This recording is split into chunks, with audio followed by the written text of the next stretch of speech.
Halo teman semua, perkenalkan kembali nih saya dengan Ika bersama dengan salah satu narasumber kita pada hari ini. Di sini kita mau ngebahas tentang beberapa hal, terutama adapun apa sih dampak yang udah kita rasain nih dari sisi pandemi ini sendiri. Walaupun sebenarnya pandeminya sudah berjalan lama, tapi tetap aja dari pemulihan ekonomi itu mungkin membutuhkan waktu yang cukup lama. Dari beberapa sumber kita temui bahwa Indonesia sendiri kemungkinan akan stabil di kuartal pertama tahun 2021. Nah, bagi teman-teman yang berusia sekitar 20-30 tahun, mungkin saat ini sedang bertanya-tanya, kalau selama ini kita sudah buat planning sejauh 5 tahun ke depan seperti apa, kemudian 10 tahun ke depan mau seperti apa, kita jadi penasaran lagi nih dengan krisis seperti ini gitu. Bisa nggak ya kita mencapai apa yang mau kita capai pada saat kita menetapkan impian pada saat itu. Nah, bersama kita, sebelum kita membahas tentang krisis yang sudah terjadi saat ini, ada salah satu narasumber yang sudah saya temukan. Kebetulan kita pernah partner bareng dalam bekerja. Nah, sekarang saya undang beliau untuk hadir dalam sesi kami di Rita Channel ini untuk membahas tentang bagaimana kita harus menghadapi krisis yang ke depan. Nah, telah hadir bersama kita Ibu Christine Manopo yang berprofesi sebagai entrepreneur dan life coach. Boleh Bu dijabarkan profilnya Ibu seperti apa?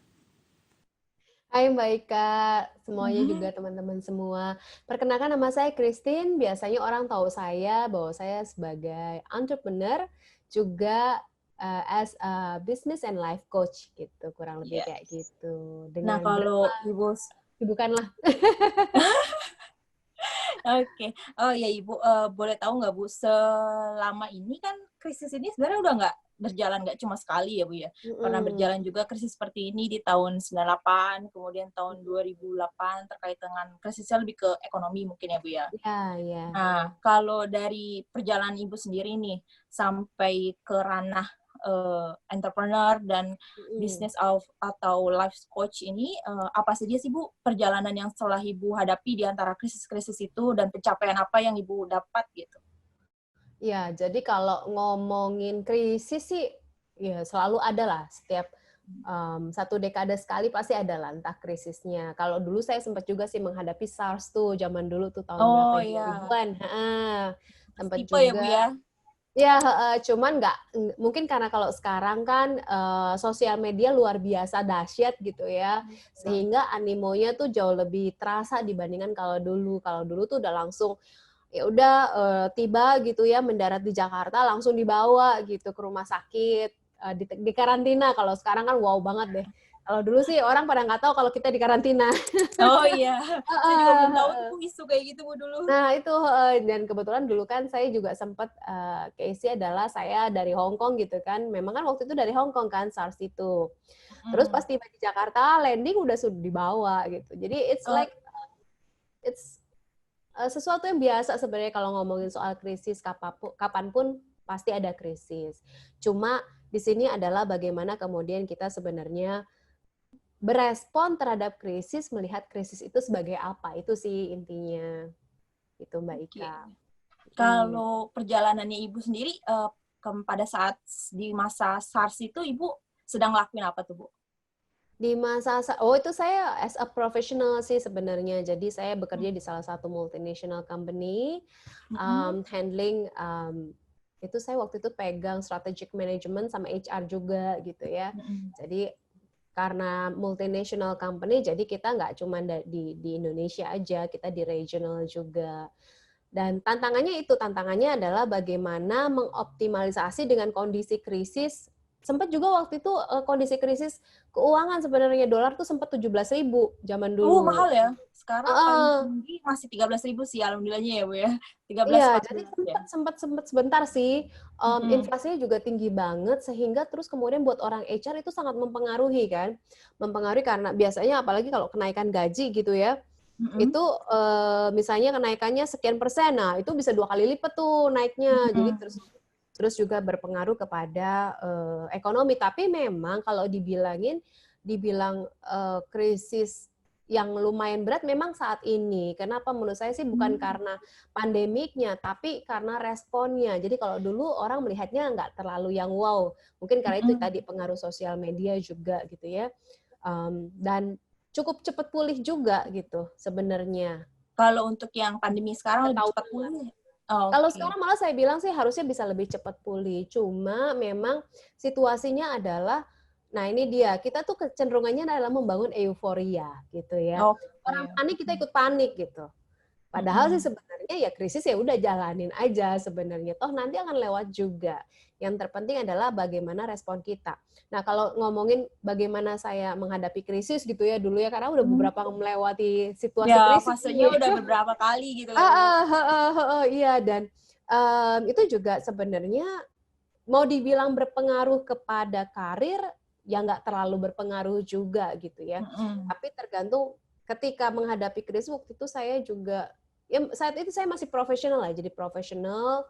Terus saya mulai membangun bisnis itu kan di bisnis, ya memulai bisnis sekitar 2004-2005 gitu ya. Mulainya di situ. Waktu itu masih jadi profesional, tapi saya udah mulai bangun bisnis tuh Oh, ceritanya. berarti Ibu melakukan dua Double job. pekerjaan gitu ya, double job ya. Tapi di lingkup yang sama atau beda, Bu? Contoh kayak Beda, materi tadi. beda. Oh, beda. Lagi itu bidang yang Ibu Beda. ambil apa tuh, Bu? Ya jadi waktu itu saya mulainya ya itulah trading lah sebenarnya gitu ya, Trading. dagang gitu ya. Mulai dari situ, terus kemudian mulai mainnya ke HR, karena saya kan sempat pegang HR kan. Saya mainan di HR gitu. Mulainya sih sebenarnya bukan HR korporasi, tapi karena saya tuh sebenarnya salah satunya saya suka banget bergaul sama anak muda, sama anak-anak. Akhirnya saya bikin satu lembaga training khusus untuk di sekolah-sekolah. Gitu. Oke, jadi sekolah-sekolah yang training yang sekolah-sekolah itu sistem modelnya kayak apa tuh, Bu? Kayak Konsepnya leadership bootcamp, jadi mempersiapkan para leaders dari muda. Jadi Gitu. sasarannya kira-kira anak SMA gitu ya, Bu ya? Dari SMP. Oh, dari SMP. Oh, dari SMP sudah dididik. Oke, mungkin karena udah ada OSIS itu ya, Bu ya? Ya, dari SMP, SMA, kuliah gitu. Dulu awalnya ke situ. Jadi, dan lumayan gitu ya pertumbuhan. Tapi kemudian kan muncul krisis, ditambah lagi gini, kadangkala ketika berbicara bisnis, kebetulan saya partneran juga dengan beberapa teman gitu kan. Nah, kadangkala ini berbicara komitmen nih. Kita komitmen, partner kita nggak komitmen, itu nanti goyang sedikit tuh. Iya. Gitu. Nah, kalau dari yang kisahnya tadi ya, Bu, saya jeda dikit nih. Kan tadi dari yang fase pertama, Ibu sebagai profesional, kemudian mempunyai 2 side job gitu. Kalau Ibu pribadi, pendapat Ibu tentang persiapan dini untuk membuka usaha, kan berarti Ibu dengan mencoba untuk menjajaki side job ini ya, Bu ya? Pembagian waktunya gimana sih, Bu? Kan kita tahu ya, Bu, kadang beberapa itu ada isu kalau kita punya side job itu, kita kadang nggak terlalu aktualisasi diri ini, di salah satunya pasti ada salah satu yang harus kita korbankan gitu. Kalau pendapat Ibu sendiri, gimana nih cara balance time-nya Ibu sendiri di situ? Ya, sebenarnya apapun yang dilakukan, sebenarnya bisa sama-sama 100% sebenarnya gitu. Tapi sebenarnya bagaimana kemudian kita mengelola waktu, itu yang penting tuh. Misalnya contoh gini, waktu kan sama-sama nih kita punya 24 jam, benar nggak? Tapi pertanyaannya, seberapa efektif kita menggunakan 24 jam ini? Nah, kebetulan saya itu memang tipenya, orang-orang suka bilang saya tuh less sleep, jadi tidurnya nggak banyak gitu ya. Jadi saya mungkin dari sekolah itu saya tidur dulu ya sekitar 5 jam lah. 5 jam. 6 jam kayaknya udah paling lama deh. Nah, makin terus ya mungkin karena bertambah usia juga makin pendek tuh jamnya. Jadi ya, makin susah tidur ya, Bu. Iya, jadi buat saya tuh tidur 4 jam tuh udah cukup. Jadi udah bener-bener plus plek gitu ya. Udah bangun segar gitu. Nah, itu. Nah, biasanya saya kan biasanya bangun tuh jam 3 pagi. Jam 3 pagi saya punya ritual lah. Ritualnya saya suka sebut silence time. Jadi bagaimana saya mengenal diri saya pribadi, mengenal pencipta saya gitu ya. Itu it's about maybe 30 minutes lah, sekitar 30 menit. Berarti berdoa ya, Bu ya? Ya, jadwal doa. Merenung gitu ya? Ya, sama refleksi sebenarnya. Jadi merefleksikan diri, apa sih yang saya cari dalam hidup ini, saya udah sampai di mana, gitulah kurang lebih. Terus apa yang harus saya lakukan supaya saya jadi pribadi yang lebih baik. Nah, itu saya lakukannya di jam 3 pagi tuh, Mbak Ika. Oke, jam 3 pagi. Oke. Wow juga ya Bu ya. Oke, setelah aktivitas itu kan ini ya, apa, biasanya kan kita akan siap-siap jam 6 atau jam 5 tergantung Heeh, jadwal ya Bu ya untuk, ya, menempuh heeh, perjalanan ke kantor mhm, atau pekerjaan heeh, lain itu gimana tuh habis itu? iya. Nah, biasanya kalau saya tuh jam 3 sampai jam ya setengah jam atau 45 menit lah saya waktu silence time saya itu.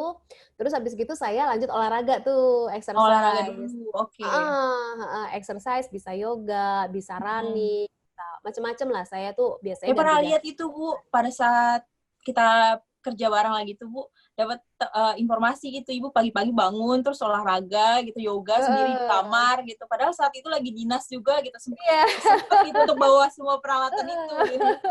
Sempat, yang Oh, penting niat. berarti itu habit Ibu tiap hari berarti?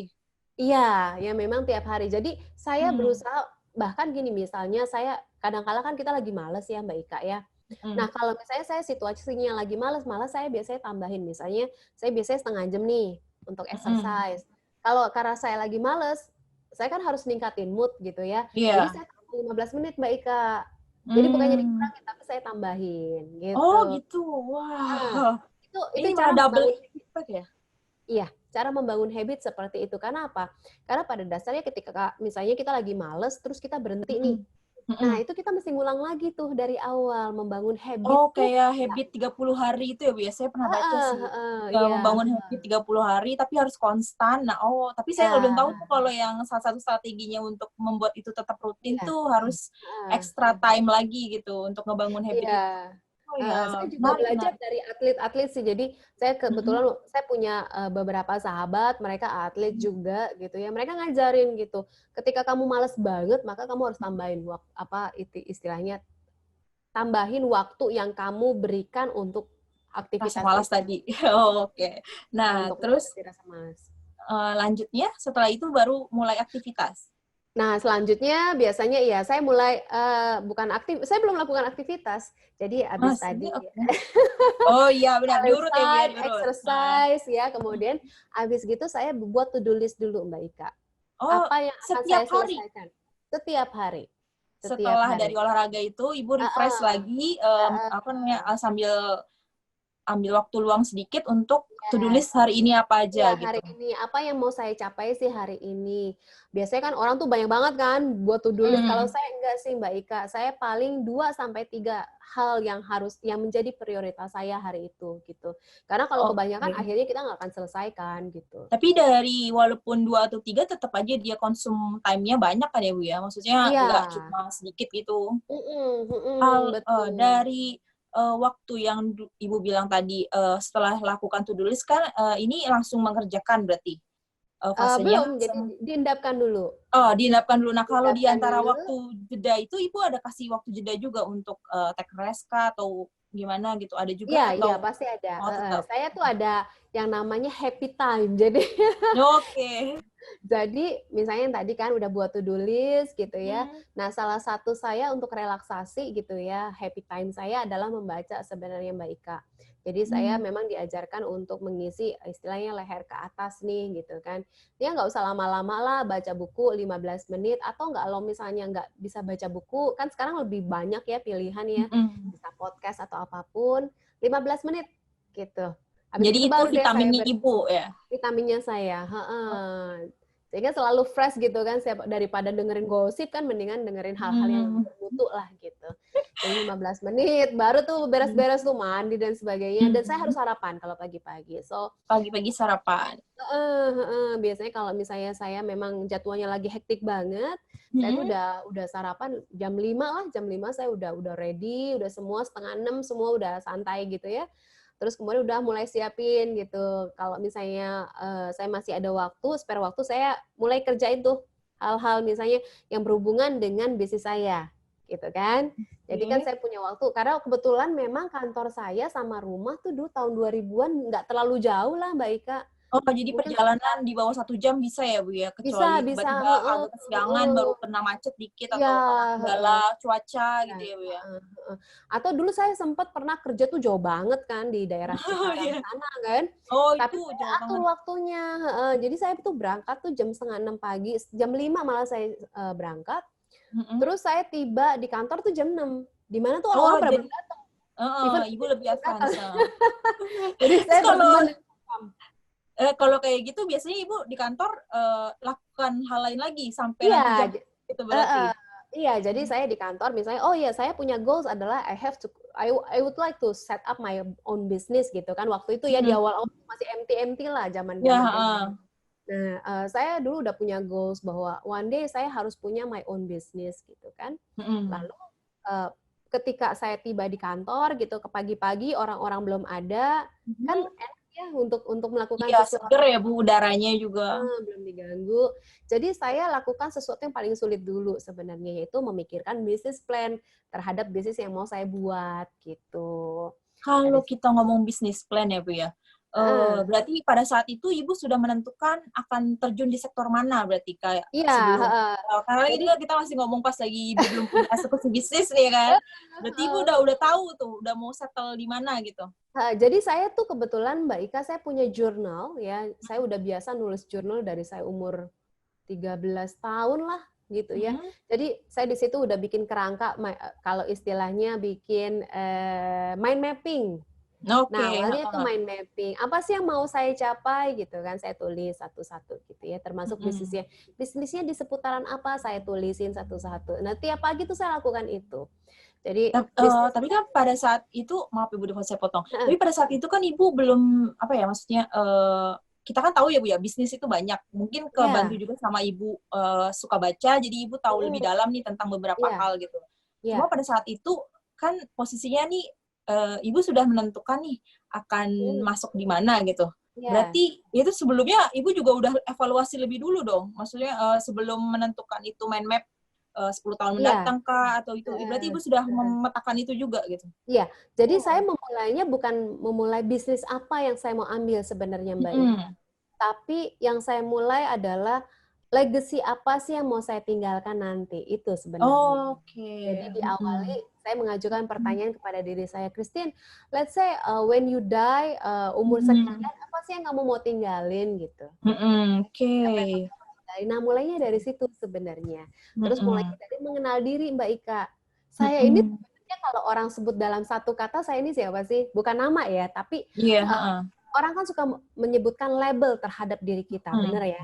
Nah, di sini adalah kita ganti nih Mbak Ika. Kita mau memberikan label apa sih sama diri kita, itu dulu. Nah, itu yang saya lakukan di awal. Sebelum menulis bisnis apa sih yang mau saya tekuni. Nah, dari gambaran itu saya kan udah dapet nih, oh diri Christine tuh yang seperti ini nih. Baru kemudian bisnisnya saya turunkan, oh bisnis yang tepat buat saya adalah di area ini. Gitu. Oh, menarik. Berarti kalau saya pribadi sih, pas lagi saat ketemu sama Ibu, di masa-masa MT saya bilang Ibu ini memang influencer. Maksudnya, Ibu tahu apa yang Ibu mau, kemudian Ibu eksekusi itu semua gitu. Karena kelihatan banget dari CV-nya Ibu, baru pertama kali lihat gitu kan. Nah, balik lagi nih Bu, kan tadi kita udah dapat nih dari yang Ibu tadi bilang mulai bisnis plan pada saat di pagi hari tadi sebelum kerja masuk gitu.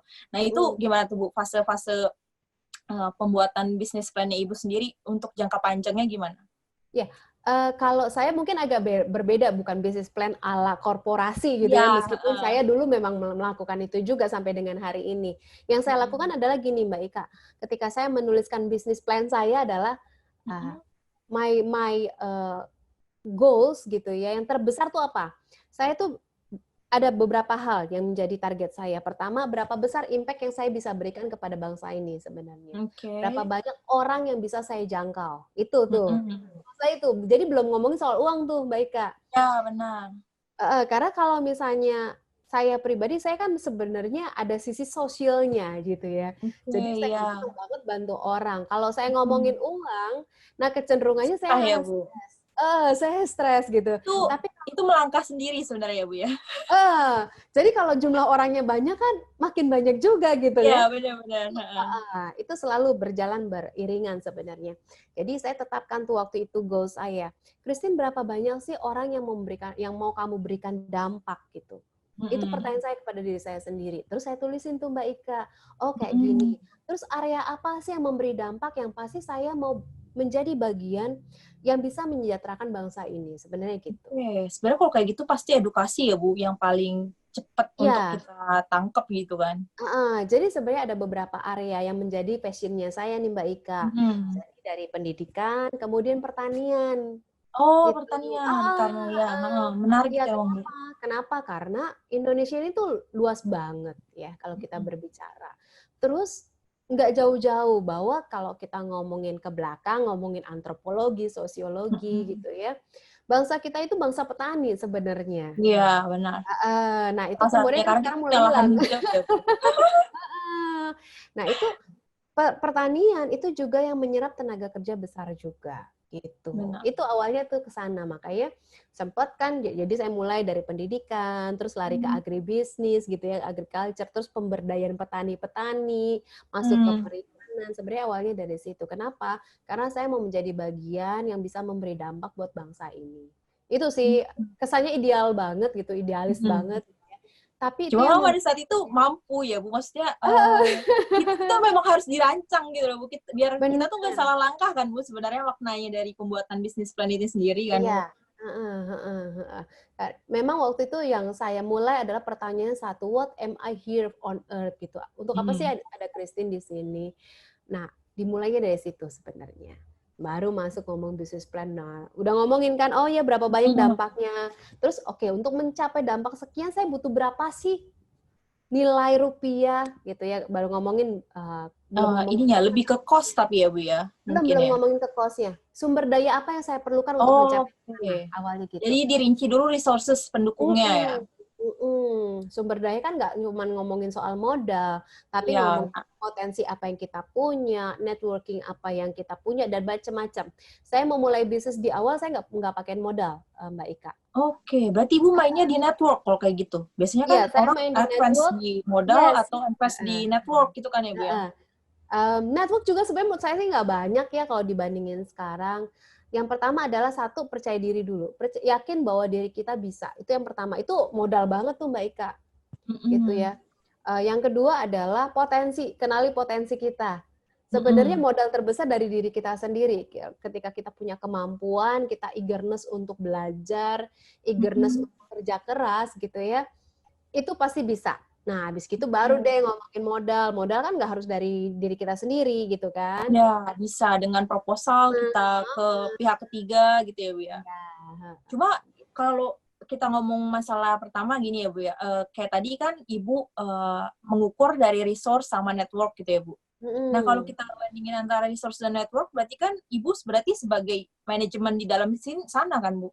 Ibu berpihak Iya. sebagai manajemen ya kalau gitu ya? Sebagai foundernya Mbak Ika. Oh, foundernya dulu. Kan, Oke.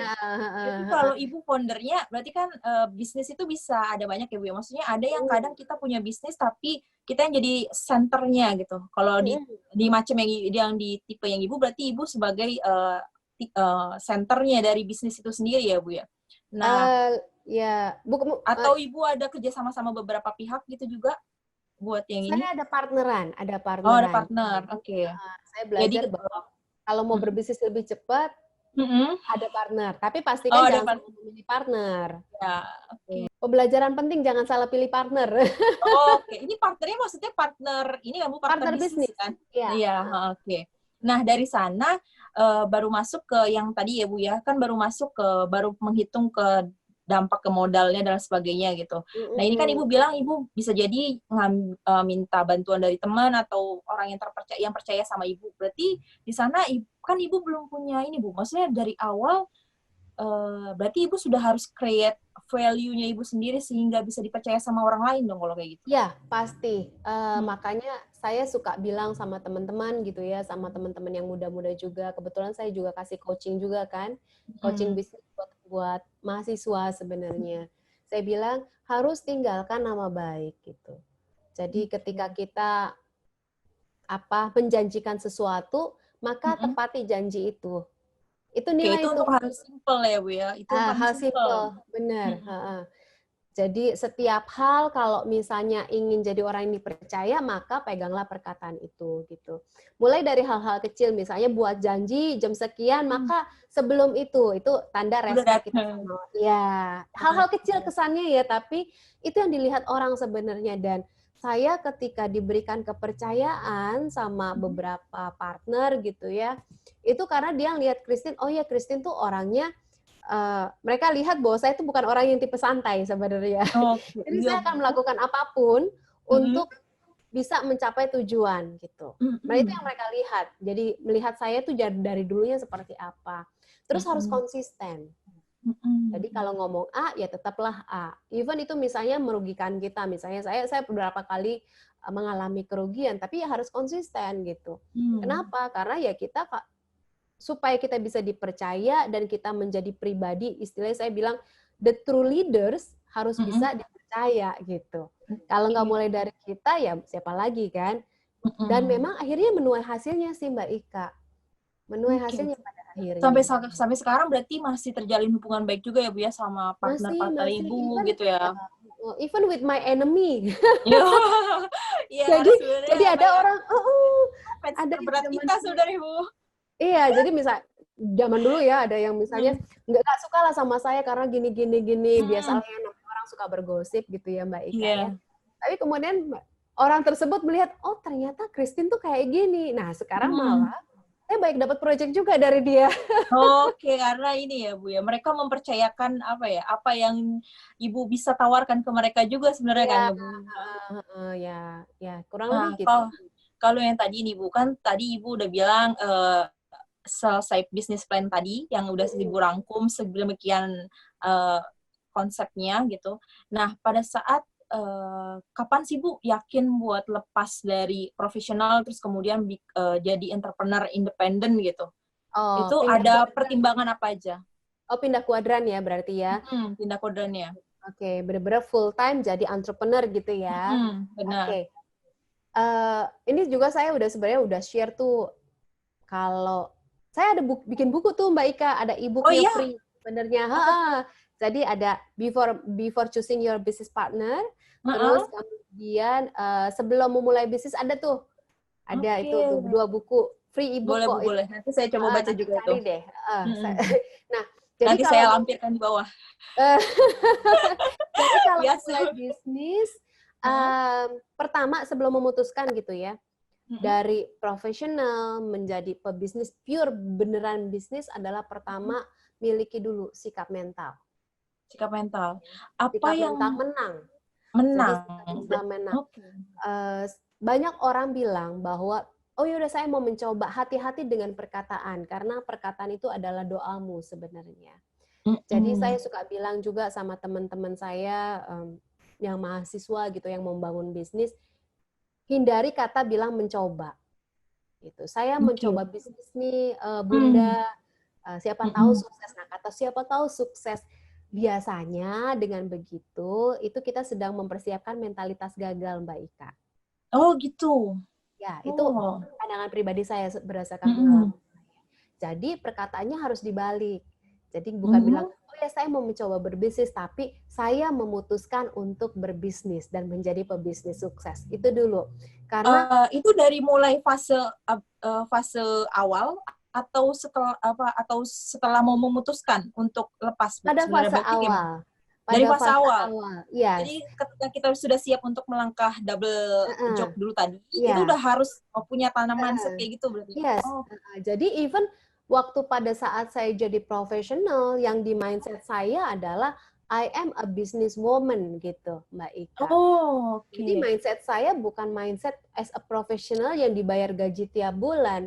Makanya ketika saya bekerja, saya nggak ada tuh misalnya bekerja sesuai dengan KPI gitu, nggak ada Mbak Ika. Kenapa? Saya mungkin jatuhnya ini ya Bu ya, kayak karena kita merasa kita memiliki perusahaan itu juga. Jadi sebenarnya bisa dimulai dari situ bahwa ini saya I am the owner of the company gitu misalnya. Oh saya PTX gitu ya, saya bekerja di PTX. Saya adalah owner PTX. Maka kalau saya kerjanya nggak serius, ini kan perusahaan saya nih. Jadi hasilnya nggak maksimal dong gitu. Itu yang saya tanamkan tiap hari di mindset saya Mbak Ika gitu. Apapun lah pekerjaannya, bahkan yang simple-simple, bahkan dulu tuh saya tuh nggak ada yang namanya fotokopi, di fotokopiin OB gitu. Meskipun bisa gitu ya. Tapi nggak, saya jalan sendiri semua. Saya bahkan sampai misalnya kalau itu kan kopi disediain gitu ya. Saya bikin sendiri, saya cuci piringnya. Sampai saya bersihin. Even kadang kalau misalnya lihat sampah nih, ya di kantor gitu ya, saya bisa pungut tuh Mbak Ika, karena own the company gitu. Saya itu jadi dari awal. Nah, miliki mindset itu. Jadi bukan miliki mindset mencoba. Hati-hati dengan perkataan karena itu doamu. Mindset bahwa I am a business person yang sukses gitu. Bukan yang coba-coba. Kalau coba-coba kecenderungannya mindset kita nanti akan disimpan di amigdala kita bahwa kamu udah siap gagal. Jadi spiritnya ada spirit gagal. Gitu. Jadi nggak heran makanya banyak bisnis juga yang gagal kan. Terus habis gagal nggak bangkit lagi. Kenapa? Mentalitasnya yang belum tepat. Gitu Mbak Ika. Nah, dari situ dari sikap dan mental menang selanjutnya. Nah, kemudian apalagi buat yang sudah berkeluarga nih misalnya gitu ya. Mungkin kalau misalnya yang belum berkeluarga, resiko apapun jauh lebih mudah. Benar nggak? Iya, benar. Kita melangkah tuh bebas gitu ya, Bu ya. Masih diri sendiri soalnya. Ya, tapi kalau udah punya keluarga, punya pasangan, apalagi kalau udah punya anak gitu. Anaknya nggak cuma 1, 2, 3, 4 gitu ya. Beranak. Banyak ya, Bu. Resikonya besar. Saya belajar satu hal bahwa kamu harus berjalan dalam mimpimu, namun jangan lupakan di belakangmu gitu. Maksudnya buntut-buntutnya jangan dilupain, jangan egois. Tapi mereka itu sebenarnya sebagai support system kan Bu harusnya, bukan sebagai beban kan Bu? Betul, betul. Cuma banyak kali saya temukan yang mau berpindah kuadran atau bilang, saya mau mengikuti mimpi saya, dia lupa bahwa ada buntut di belakang nih. Terus jadi buntutnya egoisme. Nah, supaya untuk minimalisir ini, maka harus dipersiapkan. Contoh, misalnya saya suka bilang ini saya juga habis coaching juga 2 hari lalu sama salah satu mereka yang mau pindah kuadran dari profesional ke bisnis. Saya tanya, kamu punya saving berapa banyak gitu? Jatuhnya ke financial planning tapi dalam sisi keluarganya ya Bu? Iya, karena kan punya keluarga, punya orang tua, punya anak gitu kan. Kan kita nggak tahu nanti kondisi bisnis. Contoh nih tiba-tiba pandemik gitu kan. Tiba-tiba bisnis tidak berjalan dengan yang kita harapkan. Kan kita harus siap. Terus saya bilang, ketika mau pindah kuadran, pastikan at least you have a saving for a year gitu. Supaya save misalnya ternyata nggak ada pemasukan, kan harus siap. Kan yang tadi punya mentalitas pemenang kan. Nah, seorang pemenang itu harus siap tuh, harus punya preparation yang sangat matang. Nekat aja nggak cukup, Mbak Ika. Iya, benar. Malah lebih bahaya ya Bu kalau andai kan kita anggap, kan ada juga ya Bu ya, mungkin beberapa orang ada yang punya mindset coba dulu tadi kayak Ibu bilang, tapi udah keburu pinjam sama bank, itu malah lebih beresiko berarti ya Bu dalam konteks ini ya Bu. Iya. Jadi nekat dengan perencanaan, bukan nekat pure. Nekat pure itu namanya bunuh diri gitu ya. Iya benar-benar. Bahaya itu Bu. Iya, saya suka bilang itu namanya jadi batu sandungan kamu buat orang lain gitu. Jadi nyusahin orang kan. Nah, jadi persiapkan keuanganmu. Kalau ternyata nih, apalagi banyak juga orang berpikir berbisnis terus dapat duit and then you change your lifestyle gitu. Itu salah banget. Itu salah lagi ya Bu. Itu salah banget. Aduh. Yang benar adalah beresin dulu lifestyle-nya kamu. Iya benar.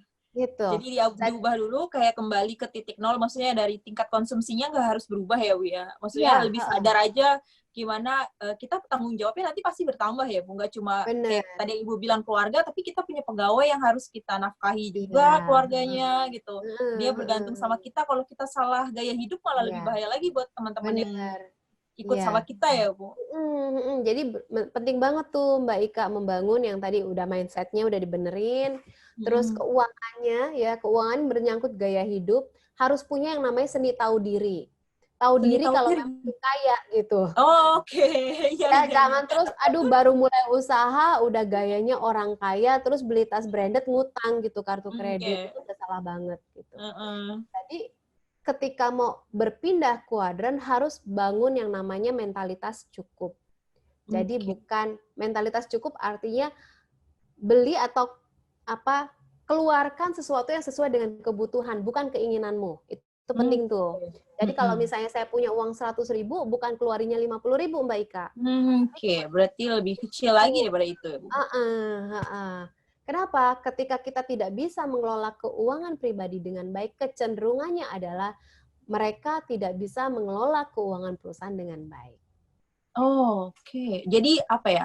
Apa yang kita kelola itu sebenarnya replika dari apa yang kita lakukan ya, Bu ya? Betul, iya, heeh. Jadi beresin Kali dulu. oke.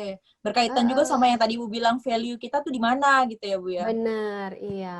Jadi Oke. habitnya harus dibenerin, yang jelek-jelek tuh Mhm. di-improve lagi supaya jadi lebih baik, itu baru Mhm. yang kedua. Terus yang ketiga, Mhm. tadi kan yang soal mindset gitu ya. Nah, Iya. keuangan nih, ya Mhm. keuangannya yang tadi, yang biasanya nggak menabung, coba belajar menabung dulu. Mhm. Itu penting Oh. ya, karena membangun Mhm. habit ya. Karena kecenderungannya orang udah marketing, sales, promosi, promosi, promosi nggak dihitung Mhm. benefitnya berapa. Oh, berarti pada saat kita nanti pada awal branding, pada saat branding awal kita punya produk, berarti dari awal pun kita harus setting goal ya, Bu ya? Maksudnya ini produk Iya. ini kita mau rilis ke pasar dengan Mm-mm. biaya pemasaran sekian dan kemudian kita mengharapkan return seberapa gitu ya, Bu ya? Mm-mm, mm-mm, mm-mm. Bahkan dulu saya, misalnya saya kan suka ngopi nih Mbak Ika gitu ya. Mhm. Dari dulu memang kebiasaan saya itu. Jadi supaya tidak membebani, akhirnya saya kurangi uang kopi gitu ya, kurangi jajan lah ya. Iya, Terus uangnya untuk kopinya beda promosi. ya? Eh, Iya, tahu. betul. Jadi ada seninya Mhm. untuk proses kayak gitu. Karena mindset yang benar, keuangannya harus setia dalam hal keuangan, termasuk juga nanti kalau misalnya memilih partner bisnis gitu ya, pastikan teman-teman atau misalnya Mbak Ika mau berbisnis nanti bahwa pasangan itu partner bisnis tadi itu juga setia Mhm. dalam hal keuangan. Kalau dia masih ngutang Mhm. kartu kredit untuk konsumtif, jangan, mendingan nggak usah dijadiin partner Kayak bisnis deh. ini ya, Bu ya, mirip sama nyari pasangan hidup ya Oh iya sebenarnya. sama sebenarnya. Berbisnis itu Heeh. sama halnya dengan menikah Mbak Ika. Bener Jadi harus bener. pilih benar-benar, kalau enggak nanti makan hati.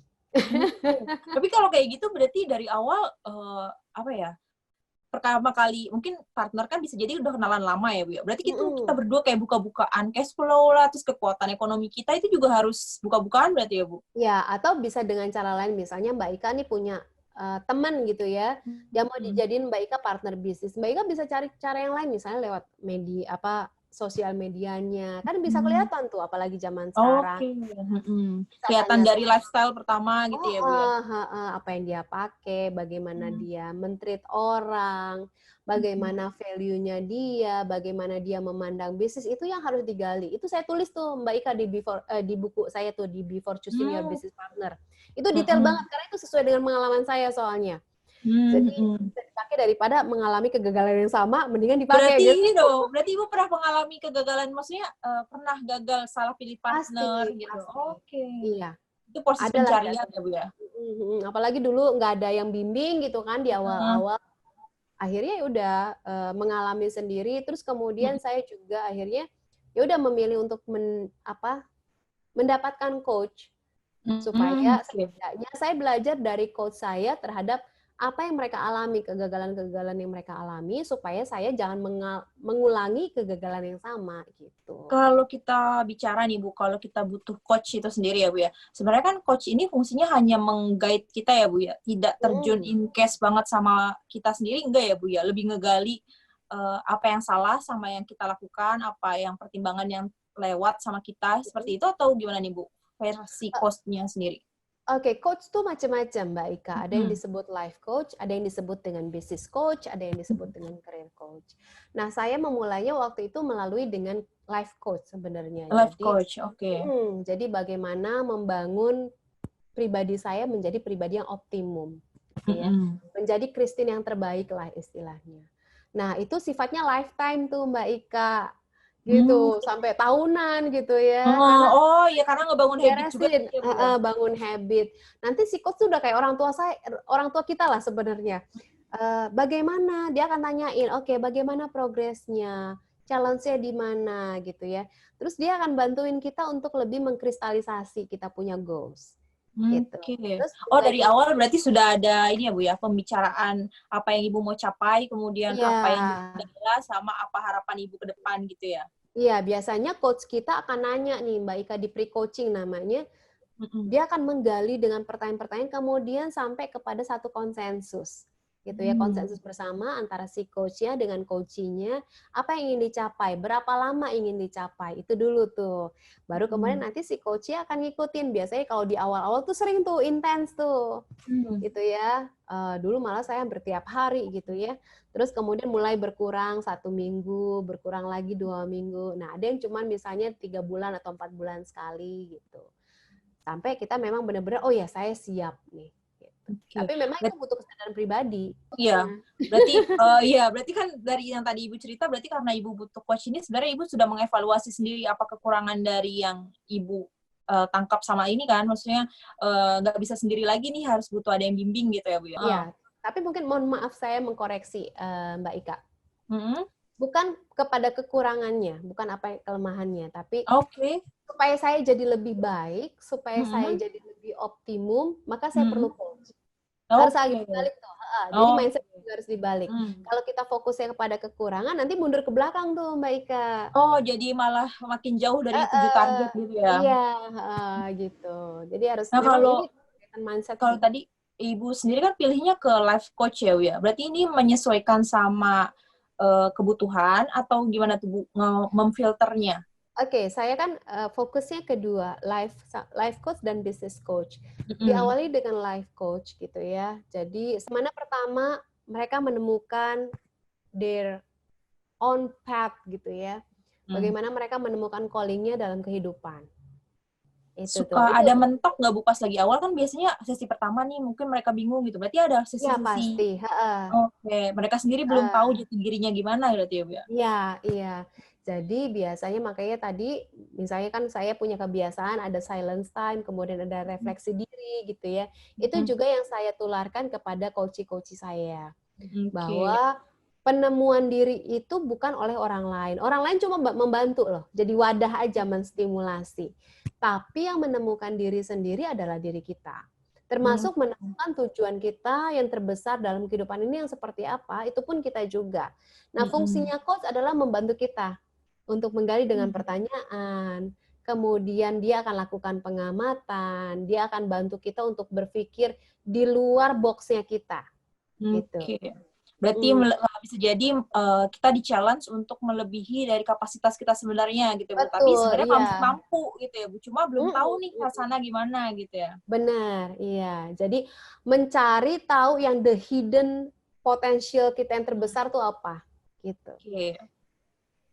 Berarti fasenya juga cukup lama ya Bu untuk satu orang untuk bisa menggali benar-benar siapa dia gitu. Oke, balik lagi ke yang tadi Bu, satunya lagi kalau perbedaannya untuk yang bisnis gimana?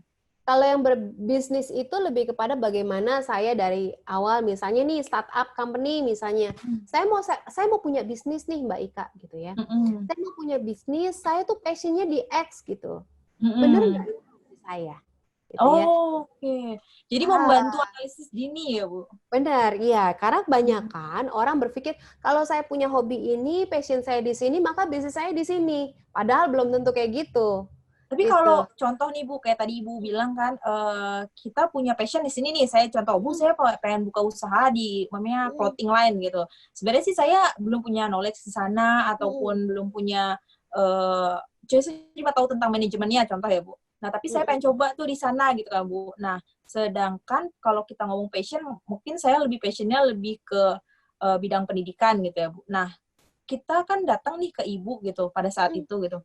Nah, belum gimana cara ngukurnya, maksudnya kita kan bisa jadi mungkin yang bagian fashion designernya saya punya rekanan, terus saya percayakan ke dia gitu. Sebenarnya karena saya sudah tahu tentang manajemen itu gimana tuh? Apa masalah juga sebenarnya kayak gitu? Iya, jadi nanti pada saat di awal ada yang namanya saya sebutnya adalah check up gitu. Jadi self check up sebenarnya benar nggak kita sudah siap berbisnis di situ gitu Mbak. Contoh misalnya, oh saya tuh mau bikin bisnisnya adalah di clothing line gitu misalnya gitu ya. Terus saya akan tanya, oke, pengalamannya apa di sana? Nggak ada. Tapi saya punya temen nih yang ngedesain. Oke. Kalau misalnya temennya nggak ada, tiba-tiba cabut. Terus bisnisnya bagaimana? Artinya kan kita juga mesti bisa ngedesain, bener nggak? Iya, berarti kalau kayak gitu dimulai dari nilai nol itu apapun bisnis yang kita yang kita ambil gitu ya Bu, kita pun juga harus master di sana ya Bu ya, walaupun mungkin segmennya ada beberapa yang nggak master atau gimana tuh lebih baiknya? Mungkin bukan sebutnya master, tapi memahami dasarnya gitu ya. Oke. Misalnya contoh saya mau berbisnis kulineri misalnya. Kulineri. Terus pertanyaannya bisa masak nggak?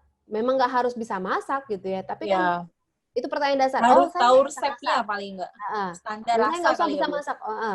Terus suka makan nggak? Enggak. Suka Gitu ya. gitu. Suka makan, oke. Tahu enak yang nggak enak nggak? Ya buat gue enak dan enak banget. Wah, pikirin lagi deh. Gitu. Oke. Atau jangan-jangan mungkin bisa juga kulineri tapi yang lifestyle. Jadi makanannya nggak harus enak, tapi Tapi dia engaging, menguasai desain interior. interiornya gitu ya Bu ya. Uh, Kemudian bisa tahu tentang gimana orang bisa nyaman di tempat itu, entah dengan musiknya benar. atau apa gitu ya Bu ya. Oh, Ya berarti makanya di dibedakan lagi awal, fungsinya ya. ya jadi nanti di awal pada saat check up itu dilihat resources apa sih yang udah dimiliki. Misalnya Mbak Ika punya mau berbisnis X, maka internal resources saya yang saya sudah miliki apa saja. Oh, balik Kalau lagi ke punya, bisnis plan-nya juga harus clear ya Bu ya.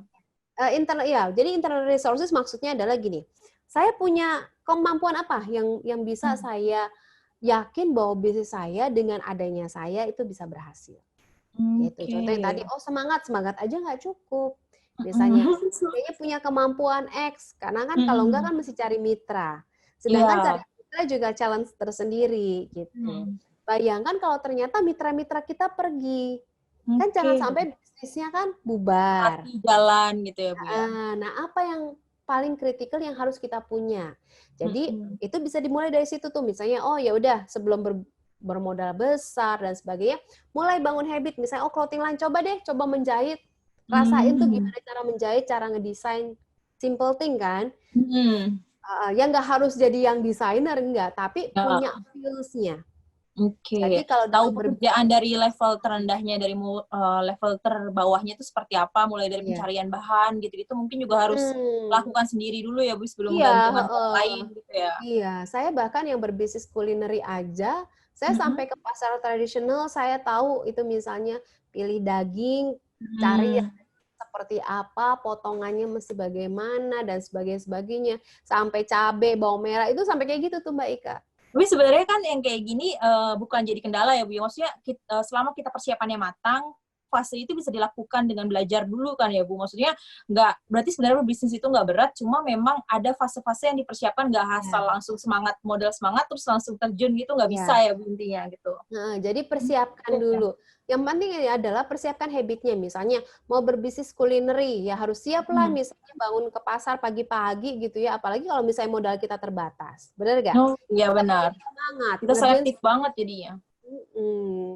Gitu. Nanti pelan-pelan sambil berjalan, kemudian kita tanya nih sama yang jauh lebih ahli. Saya selalu bilang, belajarlah sama orang yang jauh lebih pintar dari kita. Karena di situ kita akan dapetin pembelajaran yang nggak perlu kita lalui karena orang itu udah melalui kan. Jadi kita bisa shortcut proses tuh di situ. Berarti Gitu, kita bisa cari dari situ, berarti kita ngelangkah lagi lebih dalam untuk maintain networking-nya ya Bu ya. Maksudnya kalau andaikan kita dengan yang sekarang ternyata belum bisa mengenlarge apa yang kita kurang, berarti kita harus cari lagi networking baru kalau ya, gitu ya Bu. networking baru. Bangunlah networking di luar network yang kita sudah punya sekarang. Itu penting banget.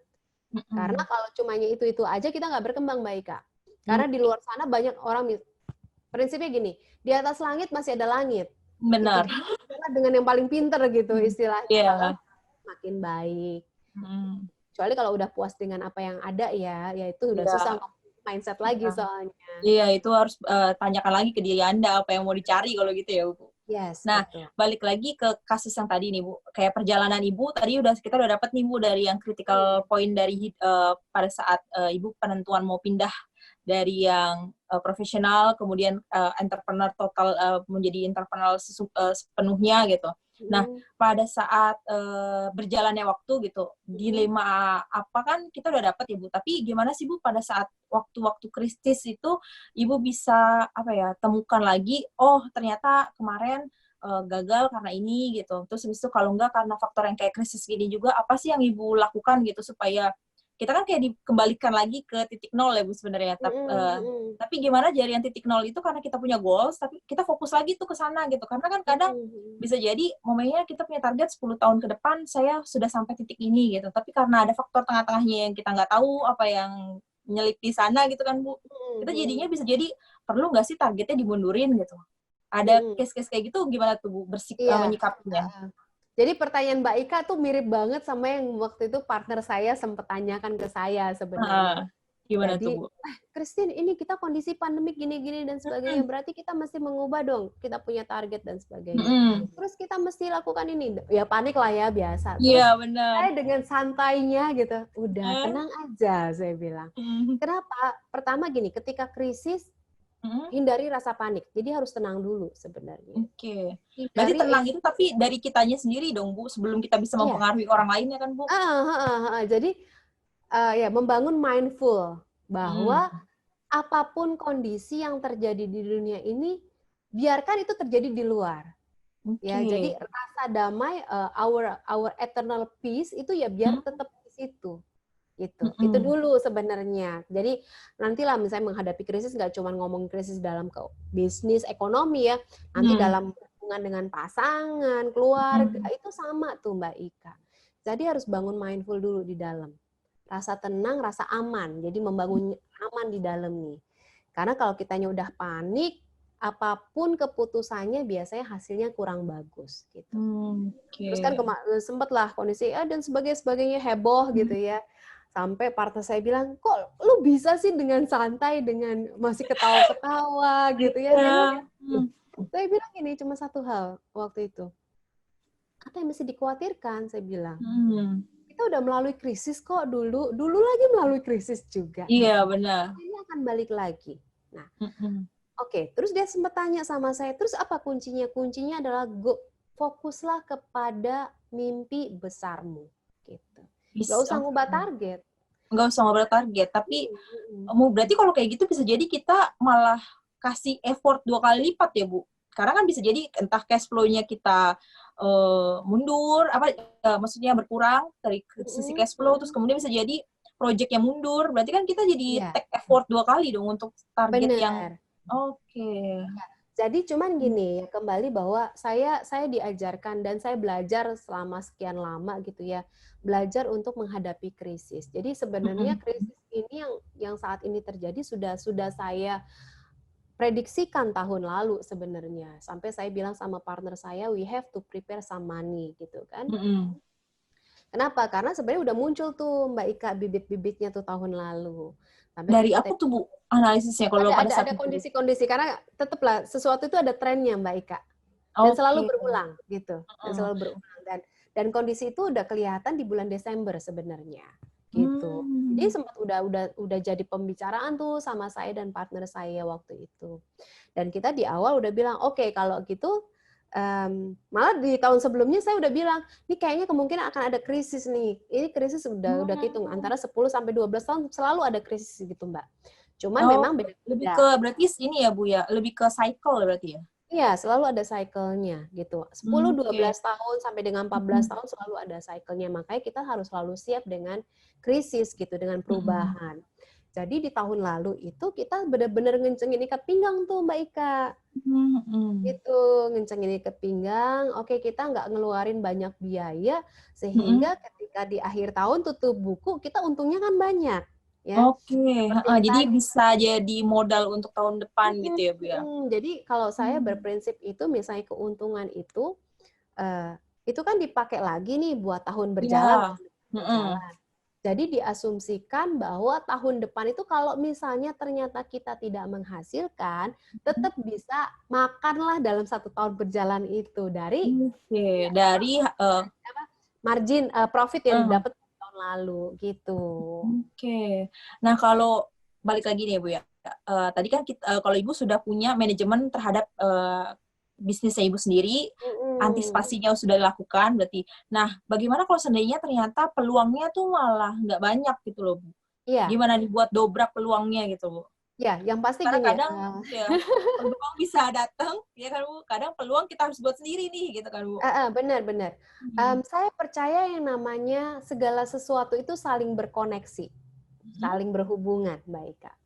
Makanya saya selalu bilang juga sama diri saya sendiri, lakukan apa yang terbaik hari ini yang bisa kamu lakukan. Jauh Mhm. lebih daripada yang kemarin yang kamu lakukan. Itu selalu saya bilang sama diri saya sendiri gitu ya. Jadi istilahnya yang kamu bangun itu sebenarnya nanti akan muncul tuh. Misalnya kayak sekarang nih, teman-teman Mhm. bilang, "Iya, sekarang ya susah banget ya dapat project dan sebagainya gitu ya." Mhm. Terus mereka sempat tanya gitu sama saya, "Gimana Christine?" Ya, ada yang kurang, ada yang oke, tapi semuanya saling dipenuhi gitu. Mhm. Project-nya tetap berjalan sampai dengan hari ini gitu ya. Mhm. Kekurangan enggak juga. Cuman memang kadang-kala gini, di dalam berbisnis ataupun berkarir selalu ada yang namanya momen, ya. Oke.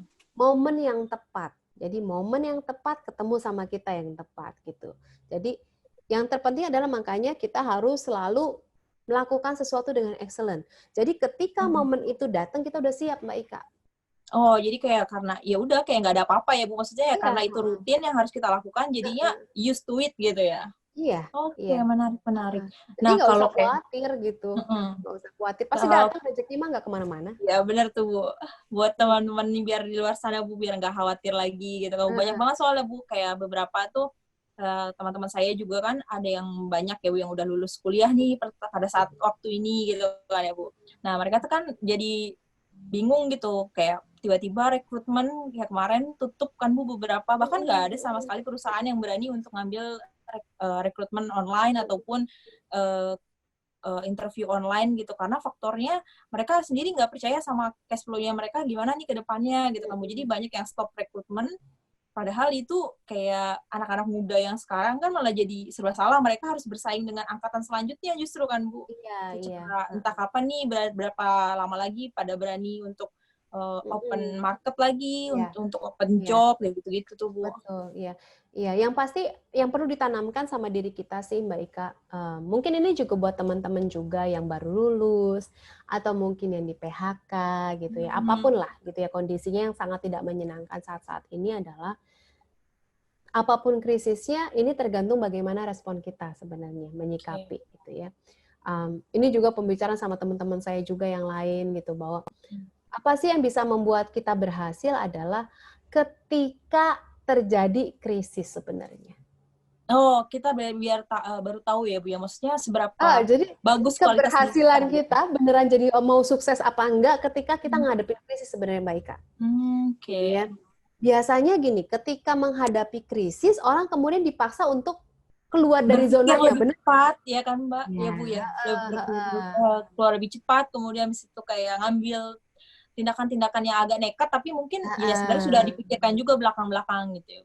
Iya, jadi, kalau saat ini kondisinya lagi krisis, susah cari kerjaan, maka kenapa sih nggak create your own job gitu? Oke, iya. Heeh heeh. Itu juga kemarin ada tuh yang bilang sama saya, "Iya nih Bunda, aku nggak bisa dapat kerjaan gini gini gini gini." Oke, why don't you create your own job? Akhirnya sekarang dia create, dia punya own business, baru mulai, Mhm. tapi sekarang udah mulai rame gitu ya, Mhm. dan bisa menghidupi dirinya. Oke. Akhirnya gara-gara nggak ada yang mau terima dia, padahal IPK-nya 4. Oh, sayang banget. Maksudnya kalau di kita masih ini ya Bu ya, kalau kita masih standar grade gitu kan IPK masih dilihat ya Bu ya. Heeh Tapi heeh. 4 itu udah luar biasa biasanya. Iya, akhirnya ya udah, dia bilang akhirnya Mhm. dia create sesuatu, Mhm. berhasil, dan sekarang udah dapatlah sekitar berapa, 3 ribuan dolar, tiga ribu lima Mmm. ratus dolar per month. Oke lah Oke. buat fresh graduate gitu ya, Iya. yang Dia ambil belum apa, Bu? Sektor apa tuh yang dibidik sama dia? dia ngambilnya teknik teknik sipil. Oke. Teknik heeh. Teknik sipil. Tapi memang produknya juga berkaitan dengan jurusannya Enggak, atau oh sama enggak? sekali enggak. Akhirnya dia berhubungan dengan kreativitas. Dia desain-desain presentation things lah. Bikin yang Oke, berhubungan ya dengan lumayan marak sih PowerPoint, yang kayak gitu, heeh. bikin yang Iya. bikin kayak, yang kalau misalnya kita pakai tuh di PowerPoint gitu ya. Mhm, mhm. Nah, dia bikin tuh Nah, desainnya, ya tiga sekarang ribu dolar lumayan. jadi ini ya Bu ya, maksudnya jadi digitalisasi itu jadi faktor Iya penting sekarang, lebih iya, kompetitif kalau sih Bu dibandingin heeh. kayak yang offline gitu malah lebih Iya. cepat, persaingan bisnisnya lebih cepat sekarang ya yang online. Betul. Tapi menurut saya sekarang dibandingkan zaman dulu ya Mbak Ika, Mhm. sekarang itu peluang jauh lebih banyak, serius, Iya. jauh lebih mudah dibandingkan dulu. Yang penting adalah mau kerja keras sama terbuka. Hmm. Terbuka mindset-nya, nggak melulu merasa paling benar. Mm-mm. Gitu. Jadi kalau ketika kita mulai terbuka, melihat peluang, apapun mau dilakukan lah istilahnya. Dulu saya Mm-mm. selalu melakukan apapun yang penting bisa menghasilkan uang. Selalu ada jalan sebenarnya. Oke. Apalagi zaman sekarang peluangnya jauh lebih banyak lah dibanding saya dulu. Benar-benar. Sebenarnya kesempatan itu ada ya, Bu. Cuma mau dicaplok atau Ah, enggak nih gitu. ah, Dan apa ah. namanya berani eksekusi atau enggak gitu Ya, ya, Bu. mau cari tahu apa enggak, kurangi rasa Mm-mm. komplain-komplain tuh, biasanya jangan Mm. komplain dulu lah, jangan lihat berita-berita negatif gitu kan ya, Iya. kurangin bermain sosmed, kecuali Mm. sosmednya buat jualan itu beda, Ini tapi beda. kalau cuma buat Itu ngomentarin, ada return yang diharapkan ya, Bu ya. ada hasilnya, kalau cuman sosmed cuma apa stalking orang buat apa gitu. Cuma Nah, kumpulkan makanya aura negatif jadi ya, Bu ya, malah nggak bagus ya, Bu. Jadi Oke, kenapa, Bu? ya apapun bisa dilakukan saat ini, even krisis juga selalu ada peluang. Oke, menarik banget Ibu waktunya. Jadi dapat banyak insight nih dari Ibu. Nah, kalau kebetulan sih kayaknya udah cukup semua nih Ibu pertanyaannya dari saya terkait sama masalah gimana kita ngatur dan memposisikan diri pada saat krisis. Tapi boleh dong Bu satu lagi tips terakhir nih Bu. Berkaitan sama time management Bu. Maksudnya Mm-mm. kayak tadi kan kita udah tahu nih kita mengatur semua apa namanya kita merencanakan kemudian eksekusinya seperti apa, kemudian kalau kita ketemu hambatan di eksekusi mungkin kita harus butuh pihak kedua kayak tadi coach yang Ibu bilang, kemudian gimana lagi kita kembali lagi dari krisis itu sendiri bagaimana kita menyikapinya gitu. Nah, dari fungsi ini kan sebenarnya dari seluruh diskusi kita kan ada salah satu lagi nih Bu yang kita udah bahas tadi di awal sebenarnya tentang terkait sama time management ya Bu ya. Boleh nggak Mm-mm. sih Bu gimana kita mengatur koridor waktu kita karena bisa jadi kita nggak tahu ya Bu umur kita berapa lama, kemudian Mm-mm. target kita umpamanya contoh panjang gitu ya Bu, tapi eksekusinya mungkin jadinya pendek, entah kita nggak tahu karena faktor apa yang kayak tadi ya Bu ya, terhenti karena apa gitu. Tapi boleh dong Bu share ke saya gimana sih time management yang Ibu lakukan dalam keseharian Ibu gitu. Time management yang pasti pertama adalah bangun disiplin. Oke. Bangun disiplin, lakukan apa yang nggak kamu suka, tapi harus dilakukan. Berarti nggak pilih-pilih ya Bu ya? Iya, jadi harus yang paling nggak suka yang harus dilakukan lebih dulu gitu. Karena Oke. biasanya yang paling nggak suka itu paling sulit yang nggak sih dilakukan, ya kan? Tapi ketika Berarti sulit, setiap hari jatuhnya di zona nggak nyaman dong ya Bu ya? iya, saya selalu membangun diri saya supaya nggak nyaman. Oh iya. Kenapa kalau misalnya selalu dalam zona nyaman, Mbak Ika, kita nggak akan bertumbuh. Gitu. Oke. Jadi bangunlah disiplin. Disiplin itu penting. Termasuk mendisiplinkan diri untuk hal-hal yang sangat tidak menyenangkan kita. Tapi berguna buat kita nantinya. Nah, itu adalah cara membangun habits. Nah, as a good leader, kita harus terutama saya nggak ngomong leader mempunyai bawahan, mempunyai pengikut, tapi bagaimana saya menjadi leader bagi diri saya sendiri adalah saya harus mampu mendisiplinkan diri saya. Karena diri saya ini yang paling sulit untuk didisiplinkan daripada mendisiplinkan orang lain. Gitu. Oke. Jadi Kalau dalam orang time bisa kita atur ya Bu ya. Kalau dalam ya, frame tertentu kita bisa mengatur mereka gitu. ya. Kalau diri sendiri kan suka-suka. Mm-mm. Ya. Nah, itu tantangannya. Jadi belajarlah mendisiplinkan diri sendiri. Itu penting. Oke, menarik. Terutama untuk hal-hal yang paling nggak disukai, tapi kita tahu bahwa itu bermanfaat. Ya. Oke. Kemudian yang kedua adalah fokus untuk melakukan prioritas dulu. Oke, yang tadi udah sebut juga sebenarnya Bu ya. Ini flashback ya Bu ya. Ya, buat prioritas nggak usah banyak-banyak. Toh nggak akan selesai juga kalau kebanyakan. Hidup kita singkat ya. Nikmati gitu ya, serius tapi harus nikmati juga, makanya saya membuat 2 atau 3 prioritas setiap hari gitu. Itu harus finish great, jadi nggak cuma finish aja, tapi harus. Terus kemudian yang ketiga adalah belajar untuk memberikan pujian sebenarnya, jadi gratitude ke diri sendiri. Yes, thank you Christine, kamu udah luar biasa hari ini dan sebagainya. Dengan itu akan membangun tuh, kan dunia kita rasa percaya diri ya Bu ya. Bangun Oke. itu, gitu. Kalau Terus seandainya pada saat itu ada gagal gimana, Bu? Maksudnya ya nggak ternyata apa-apa. kayak, oh nggak apa-apa. Ya gagal ya, makanya saya punya jurnal sampai dengan hari ini Mbak Eka. Saya menuliskan setiap hal kesuksesan saya hari itu, kegagalan saya hari itu, dan besok kegagalan itu saya tambahin lagi jadi prioritas sampai itu berhasil. Oke, Jadi saya iya. tunda, ya udah 2 aja bikin prioritas, yang satunya dikerjain hari itu sampai berhasil gitu. Dan yang pasti belajarlah untuk menjadi tetap fokus kepada goals yang terbesar, tujuan kehidupan yang terbesar. Dalam hidup selalu ada pasang surut, itu pasti. Tapi kalau kita fokus kepada tujuan terbesar, bukan berbicara tentang uang ya, tapi sesuatu yang sangat mulia, yang sangat apa ya? Kalau saya bilang bahwa Dampak jadilah luas ya, Bu. ya dampak luas, jadilah tangan-tangan kecilnya Tuhan di dunia ini gitu ya. Fokuslah ke situ. Maka ketika ada krisis, ketika kita fokus ke sana bukan munculnya komplain atau mengeluh, tapi kita akan mendapatkan apa? Sumber solusi bagi banyak masalah gitu. Itu Oke. dalam time management gitu. Oke, Bu, menarik sekali diskusinya ya buat teman-teman yang punya renungan atau kendala dalam hati yang pengen diungkapkan, bisa ya Bu ya konsul ke kita-kita. Nanti saya juga masukkan link untuk alternatif buat teman-teman yang mau coba untuk ke bisnis selanjutnya dari referensi yang Bu Christine di bawah link ini. Kemudian sampai jumpa di sesi berikutnya. Salam dari kami.